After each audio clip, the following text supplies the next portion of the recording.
Mark Hill from Greenleafs. So, today I just wanted to say a couple of words about the Labour Party's less than stunning result in the 2019 local elections.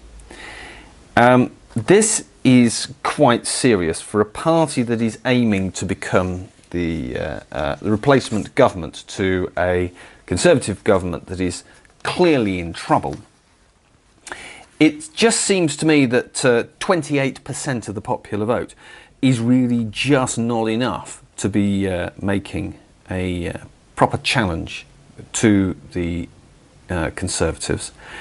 And that is partly informed by the Labour Party's renegade decision to decide to basically abrogate its own manifesto in agreeing to set the agenda so that we would end up leaving the European Union in line with the referendum and the support of some 40% of its own electorate. Instead, the Labour Party has regarded its duty as primarily to be an opposition to the Conservatives, which to a certain extent is fair enough, but then not to positively offer a route out of the European Union, instead deciding to offer a customs agreement that would essentially make the EU masters of our commercial and environmental future. And I think most Labour Party voters who are living in the marginal seats in the Midlands and in Wales and in the North, and also Eastern England, which have voted to leave in such high numbers, those marginal Labour voters may well be tempted to do something similar to the marginal seat of Morley, which, when they were offered a Eurosceptic Conservative in Andrea Jenkyns in 2015, decided to dump the Shadow Chancellor, a very famous man by the name of Ed Balls, who then had to take up dancing on Strictly Come Dancing.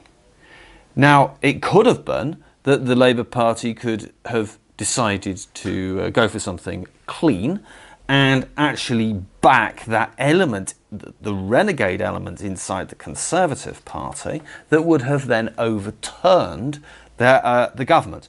And doing that tactically, would have then defeated the government on a question of principle, and I suggest would have created the pressure for a general election, the general election that they always want. Instead, they're caught in a mishmash of muddle and confusion, only adding to the problem. And that was particularly something I noticed in their association with the recent election broadcast by the senior candidates for the post of President of the European Union Commission. Now, that's going on in the rest of the EU. While we are complaining about Brexit, for them Brexit is an issue but not the main one. For them it's a choice between a certain Manfred Weber of the European People's Party, in other words the Christian Democrats, Europhile, and Frans Timmermans of the Dutch SPD, Socialist Party, and the Party of the European Socialists within the European Union Parliament, who is, as I say, a Dutchman who is even more Europhile. Now, Labour is associated with these people, partly because European MEPs elected by the Labour Party will serve inside their European Parliament, particularly should the SPD get elected. Potentially, it could be possible even imagining that one of them will serve on the Commission alongside Frans Timmermans if he was lucky to get elected.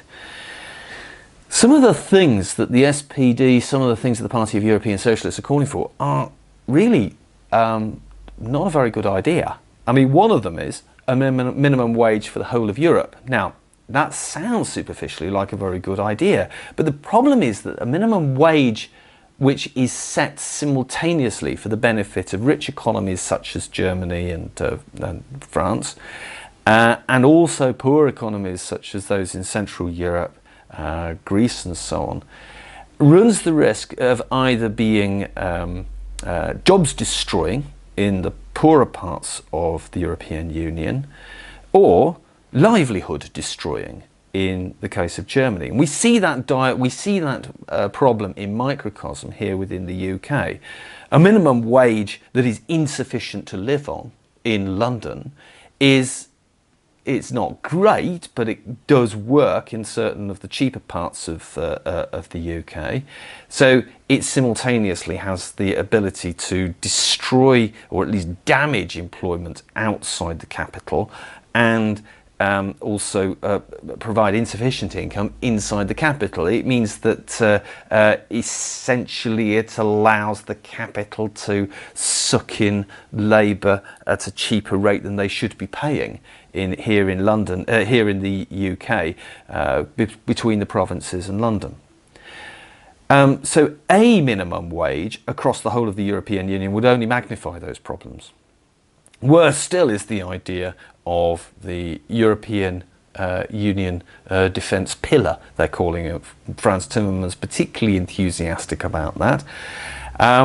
This has the possibility that we will now have soldiers badged as European Union soldiers. Those could potentially be British soldiers if we end up staying within the European Union, even if we end up in this grey zone of non-political membership, but nevertheless membership of its institutions. And the EU defence procurement centralisation could mean that we are no longer providing equipment for our own soldiers. Frans Timmermans also dismisses the UK Brexit vote. It was not something he claims on which the people actually wanted a decision. He blames the referendum decision in 2016 as being something which was required as an internal party struggle of Cameron. If you are to vote Labour in the European elections, you are essentially endorsing this man to become President of the European Union, and therefore to have authority over most of the countries of Europe, and potentially also Britain as well, particularly if we cannot leave cleanly. And I think that you should want to really question your Labour prospective candidates quite fiercely about this. In particular, as all of those Labour candidates that are standing to be a member of the European Parliament will themselves be Remainers if they're likely to actually sit in the European Parliament. The Labour Party has made sure that those that are likely to get elected are all Europhiles.